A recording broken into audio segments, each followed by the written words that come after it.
With Jess Moskaluke, who singer, songwriter, vocalist extraordinaire, multi-award winner, traveled the world. I see you got before we get into everything that I want to talk about, I see you got a turntable behind I you. do have a turntable behind me. What's Yep. on it? So I always keep this record on it because I get asked that question a lot when I do interviews. So this is an album called Big in the USA by Chris Ulrich, who you may or may not know as I one know of the name. he is my former guitar player. He's one of my best friends.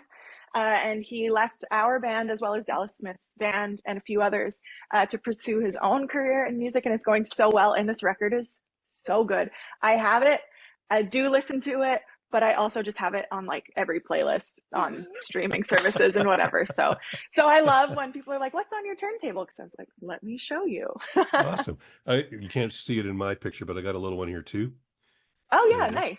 It looks like the And same one actually. yeah, I think it might be the same kind. And below it is a bunch of records Yeah, that I've carted around for years. Not all the records that I've ever had, but there's a bunch there. Some David Bowie, Stapleton is in there. nice. What else? Some Beatles, a wide Very variety of cool. stuff. So, I just got this. It's so funny. I put out my first vinyl a couple of years ago. I think it was probably 2019 or something like that. And for some reason, everyone thought that I w wanted vinyls then, which is neither here nor there. I do, but I wasn't like making a very expensive vinyl record of my own to for other people to get the hint to buy me other people's vinyls.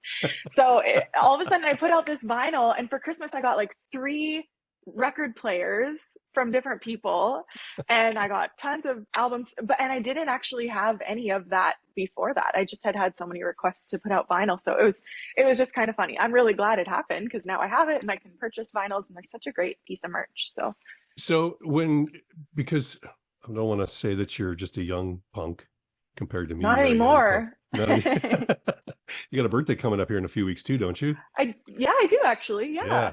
Yeah. Um, so we won't reveal age or we won't talk about your age or anything, but I know I'm you're younger 29 than I am. again. Yeah. 29 again. There we go. Yeah. And I'm guessing when you were coming up into the formative years of music that you listened Hmm. to, vinyl was gone and wasn't really happening.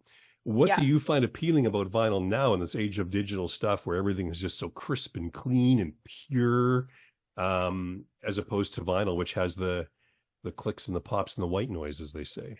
Yeah, I think that for me, what's universal about vinyl is the artwork, and that it's bigger. It's not just on our phone on this tiny little square. It's not even, on a CD, which is smaller. I love the artwork. That was my favorite part of putting together my vinyl, was the artwork. Um, because if I'm being honest, not everything sounds better on vinyl. There are some things that do, but for example, my record, we kind of put together like I don't want to call it a greatest hits, but it was a collection of some of my favorite songs that I've released. We didn't record those songs with vinyl in mind. So they don't, I don't think those specific songs sound better on vinyl. Fleetwood Mac, though, I Mm, love listening to that on vinyl. There was kind of an era, and even Chris, I actually really think that his stuff sounds incredible on vinyl, but my stuff's a little bit pop, and there's certain sounds that don't translate quite as much, in my opinion, on the warmer sound. So I think the thing that I universally love about vinyl is the artwork, because even if Taylor Swift puts out an album and maybe it doesn't translate as much on vinyl, there's something unique about the artwork there. It's not just a copy and paste of the album artwork on a yeah. CD. I like vinyl when you could open it up and you could smell the record and there's the lyrics and the Yeah. pictures and a poster and I was a geek as a kid trying to figure out what does this MAPL thing stand for, Oh, on some interesting. records Yeah. and things, and trying to figure out what are all these instruments and who are these names on here that Yeah. aren't singing the song and all that kind of stuff. So there was a lot. It was almost like an encyclopedia with vinyl. And now when you see it, like you say, that little square on your phone, you don't really get as much information anymore. So Yeah, it's kind of like a short story versus a novel. The vinyl's the yeah, novel, and when we're dropping singles online or wherever, it's, or even on the radio, it's just you just get a little bit of information. That's all people yeah. have time and attention spans for. Congratulations on a number one song in Australia. Thank you. That's so wild. My first one in Australia, my second one ever. How do they? There's I think an appeal for Canadian country music in Australia that I don't know if anybody else really kind of understands. You've been down there a few Mhm. times. Amy Nelson's been down there a few times. Gord Lund has toured down there. Gord Bamford's born there. Yep. And Canadian country music just seems to be eaten up by the Australians. Why do you think that is? I think that and I don't know that I would have had an answer for you prior to being there, but when I got there, boots on the ground, I noticed how similar Australians and Canadians are. There's a certain like sense of humor there that feels similar to home, the way they treat people. Um, I think that maybe that's why. And I think that when us as artists and bands get over there, we see that and we're like, this is amazing, aside from the country just being beautiful. Mhm. Um, and, the people are so welcoming. And I think that that might be a part of it. But and I think that that's what makes our music sound maybe similar almost. Australia doesn't have as big of a country music community as America or Canada quite yet, but it's growing rapidly. And I think that, you know, for us as Canadians to be a part of it, it's really exciting, and it feels good to be like over there on a ground level where things are just taking off um, at a bigger pace now. Mhm. They've always had a scene down there, but it's definitely growing. So you've played there a bunch of shows there. You've played. I know I was really jealous because you went over to the UK and you go to Liverpool? Mhm. You went to Liverpool. We did. It Did you was go to really Cavern cool. Club? No, you know what? The thing Oh. about touring is that you have like 45 seconds of free time. That's the only thing that really sucked is like by the time you get there in the morning, you're traveling through the night, you don't see it. You wake up in the morning, you get to your destination, you do your sound check, all the things, and then you've got like an hour. So if you've got lunch, that's great. If you can go find it, then you come back, and I'm a girl, so it takes me a hot minute to get ready, play the show, meet the fans, go to bed, repeat. Yeah. So there wasn't as much sightseeing. We didn't. Liverpool was not one of the places that we had a day off, I believe. Oh, bummer. I Next know. time, making a point for it next time. That's a city I would Yeah, love to see. definitely. Um, Yeah, so, what we saw of it was beautiful. of all the places you played, where is your outside of Canada and Saskatchewan? What is your favorite venue that you've played so far, Venue. Well, I mean, when we or played, city? I, yeah, city. I would say Dublin. I really, really loved Ireland, but it does have an unfair advantage because we did have some time off there. And I got it like it we had too much time off. We did too much damage to our livers. I went ahead and permanently tattooed Dublin on me. Like I really loved it. But I loved every part of Australia that I've ever visited, truly. Mhm. We haven't seen a ton of it, but I think the common theme here, now that I'm thinking back, is that there's cities that I've had time off in, cities that I've actually got an accurate Yeah. representation of. Not that Australia is a city, but I've seen lots of parts of the country, and that's the thing. I'm sure there's places out there that I've toured that I haven't got to really see, and so they're not coming up right now because I'm just like, yeah, they had a really great arena and airport. This is my favorite arena so far in all the arenas I've ever played. There you Yeah, go. yeah, Um, exactly. so you were announced on, I believe it was May 1st, as the host for the upcoming SCMA Awards show in Lloydminster, coming up on June 20th through 22nd. Access Communications, the big presenter. It's going to be on Access and YouTube and the whole kit and caboodle. Um, by my count, I think you've won 18 SCMA Awards. Oh. Um, and the list was going on and on and on. I had to divvy them up from the CCMA Awards, the Juno Awards, the Western Association or Western Music Awards as well. You got a big enough shelf for all these things that you've won? You know what? I don't know if this is good or bad, but I I keep all my awards at my mom's house. Um, yeah, my like childhood kind of, I guess, bedroom there is chocked full of awards, and she has had to build some shelves, yes. That's Which is it's such a Cadillac problem.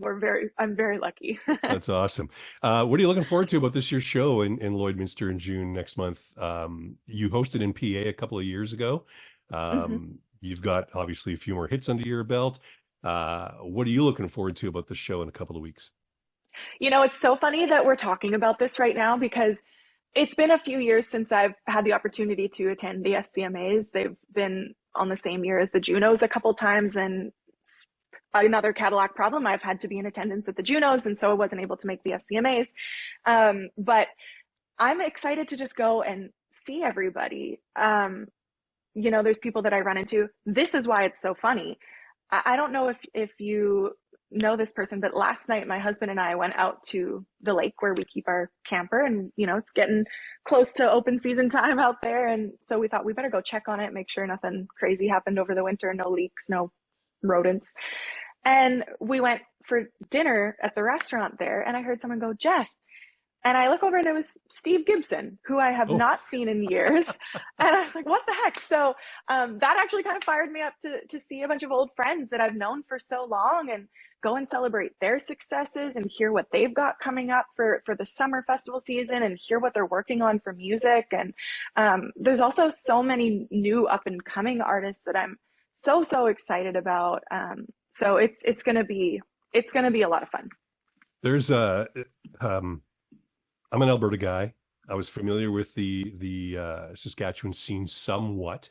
When I was in Alberta radio, I knew about you. I knew about Chris Mhm. Henderson. I knew about Blake Berglund. Everybody knew about the Sheepdogs, all that kind of stuff. But when I got here and got really embedded into it, I discovered the vast array of sounds here. And now we've got Jake Vadlan and Yeah. Shantea and everybody in the middle. It's such a huge variety of sound here. Is there anybody in particular that you are really digging right now when it comes to Saskatchewan country music? Yeah, I'm a little bit biased, which we can talk about or not, but I just last year met a young man by the name of Josh Stumpf, and he is an incredible singer. He's a really great songwriter, young guy. And I think that he's gonna go a long way, and I believe he will be there. I think he's playing the kickoff party. Yeah. So, which I don't know what's been announced. So maybe that was an accidental spoiler alert from your official host. Good job, Jess. But yeah, I'm really excited about what Josh is coming up with. I think he plays some songs and stuff with a bunch of his friends. He's built a little circle. His girlfriend is Mercy Glover, I think is her name. Beautiful vocalist as well. So it's really cool to see what is up and coming. You mentioned Jake. He's obviously incredibly talented and blowing up right now. The most unique performer that I think I've experienced in my time. Yeah. He's so cool. So it's really nice to know that the future of Saskatchewan is only getting bigger than it's ever been before. Saw Jake open for, I want to say it was Brett Kissel at Mm. Connexus in January. Can't remember.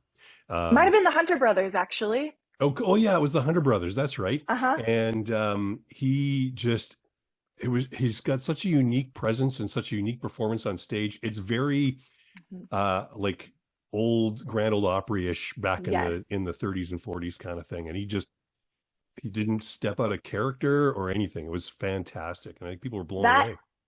that is his character. He's Yeah. that on stage and off stage. He's a little more reserved off stage. I'm sure once, when you get to know him, maybe he's not. But of course, we're all a little more reserved off stage. Yeah. We're intended to perform on stage. So he is that person through and through.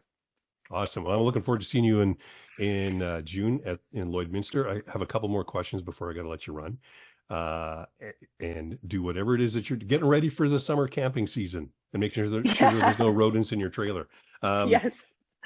You did a bunch of cover songs on YouTube before you signed a record deal with MDM and Mike Denny. Alone by Heart was one of them, and you sing it at your live performances. Last time I saw you, you sang, I forget, some pop song by some pop punk band, boy band. Are you thinking of the Kelly Clarkson song, maybe? No. Since You've Been Gone? No, Oh, okay. it was a guy singer typically. It's Okay. gonna drive me I'll crazy think of now. it. I'll think of it. Yeah, It is okay. going to drive me It's going crazy to drive too. me crazy too. It's kind of floating in my head. Is there a song from that era in the 80s that you would absolutely just love to sing outside of Alone, or songs that you've already sung? Yeah, there's one that we're going to add to our set this summer that I won't reveal yet. Okay. We're still working on the summer set. It should be finalized like this week because we need to hurry up on that. But yeah, there's a couple, I guess, and I've already brought them up once, but that probably because it's at the top of my mind right now. And I guess this is probably more the 70s, but I really do love Fleetwood Mac, and it's a totally different kind of style of music for the most part, but in our shows, I often say like there's something for everybody here. There's country, we've got pop country. Sometimes, like you said, I'm gonna do some pop punk stuff because as an artist whose job it is and whose expectation it is to be creative, we want to spread our wings and Yeah. try whatever it is that scratches that itch that day. So yeah, I don't know. Maybe just because we're talking about it, I would say Fleetwood Mac, but I don't think, well, maybe they released some music in the 80s. Yeah, they did. And Stevie Yeah. Nicks had a solo career in the 80s as well. Okay. Oh, so they were already Well, in they the were off and on. 80s. Okay. Her and Lindsey Buckingham had a weird relationship, I think. And Yeah. yeah, when you write a breakup song about your guy and make him play guitar on it, and they do it for years. Yeah, Yep. there's something about that relationship. And she has, to me, a voice that is just a stopper. You just, Oh, when you hear her start to sing, you can't do anything else. You just have to stop. no. It's so So, cool. That tone and texture to her voice is so unique. And I think that, of course, she's technically a fantastic singer as well, but it takes so much more than just that. yeah. There was a quote, I'm sure, by Christine McVie many, many years ago, and I tried to search for it and I can't find it anywhere. She said something to the effect of, nobody knows what her lyrics mean or her words in her songs. Nobody knows what they mean, but who cares? Listen to her sing. And That's so cool. it's just so melodic and, yeah, effortless, and I'm jealous. So, Yeah, me too. I think everybody should be. hey, don't count yourself out. You're a fantastic singer. I've often said, why does she even have a microphone? So there we go. Thank you very much. I'm sure my husband thinks that too. Shut her up. Make her stop. Make her stop. Yeah, Well, yeah. Jess, I'll let you run. Thanks for taking the time today. I do appreciate it. And looking forward to seeing you in Lloydminster in a couple of weeks for the SCMA Awards in Lloyd. Amazing. Thanks so much, Tim. Nice to see you.